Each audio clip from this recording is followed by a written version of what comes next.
Instagram அக்கௌண்ட்ல எப்படி வந்து யூசர் நேம் வந்து சேஞ்ச் பண்றது அப்படிங்கறத பத்தி தான் டீடைலா இந்த வீடியோல வந்து பார்க்க போறோம். வீடியோ ஃபுல்லா பாத்தீங்கன்னா எப்படின்ற ப்ராசஸ் பத்தி நீங்க வந்து தெரிஞ்சுக்கலாம். நம்ம சேனல் உங்களுக்கு பிடிச்சிருந்துச்சுன்னா சப்ஸ்கிரைப் பண்ணிக்கோங்க. வீடியோக்குள்ள போலாம். இன்ஸ்டாகிராம் ஆப் ஓபன் பண்ணிருங்க. ஓபன் பண்ணிட்டு கீழே வந்து ப்ரொஃபைல் ஆப்ஷன் இருக்கும். அதை கிளிக் பண்ணதுமே ப்ரொஃபைல் பேஜ் வந்து ஓப்பன் ஆயிடும். இதுல வந்து எடிட் ப்ரொஃபைல் அப்படின்ற ஒரு ஆப்ஷன் வந்து கொடுத்துருப்பாங்க. அதை கிளிக் பண்ணிருங்க. கிளிக் பண்ணதுமே இதுல யூசர் நேம்னு கொடுத்துருப்பாங்க. இப்போ நீங்க கரண்ட்ல வச்சிருக்கக்கூடிய அந்த யூசர் நேம் பார்த்தீங்கன்னா அங்கே வந்து ஷோ ஆகும்.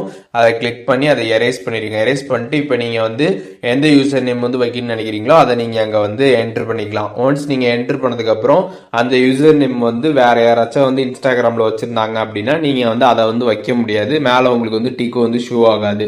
அப்படி வந்து இருந்துச்சு அப்படின்னா நீங்க என்ன பண்ணணும் பாத்தீங்கன்னா வந்து அந்த யூசர் நேம் லைட்டா ஆல்டர் பண்ணணும். கீழே அண்டர்ஸ்கோர் போடுறது, இல்ல வந்து ஏதாச்சும் நம்பர்ஸ் ஆட் பண்றது, இல்ல ஏதாச்சும் லெட்டர்ஸ் ஆட் பண்ணி நீங்க வந்து அதை லைட்டா ஆல்டர் பண்ணணும். ஆல்டர் பண்ணிட்டு அதுக்கப்புறம் உங்களுக்கு அது வந்து செட் ஆயிடுச்சு அப்படின்னா மேல டிக் ஆப்ஷன் வந்து காட்டும். அதை கிளிக் பண்ணிருங்க. ஒன்ஸ் அதை கிளிக் பண்ணதுமே உங்களுக்கு யூசர் நேம் பாத்தீங்கன்னா சக்சஸ்ஃபுல்லா வந்து சேஞ்ச் ஆயிடும். இப்போ அப்படியே ஐடியில வந்துட்டு ப்ரொஃபைல் பேஜ்ல போய் பாத்தீங்க அப்படின்னா உங்களோட யூசர் நேம் பாத்தீங்கன்னா சேஞ்ச் ஆயிருக்கும். நீங்க வந்து பாத்துக்கலாம். ஸோ இப்போ எப்படி வந்து இன்ஸ்டாகிராம் அக்கௌண்ட்ல இருக்கக்கூடிய யூசர் நேமை சேஞ்ச் பண்றது அப்படிங்கிறதுக்கான டீடைல்ஸ் தெரிஞ்சிருப்பீங்க.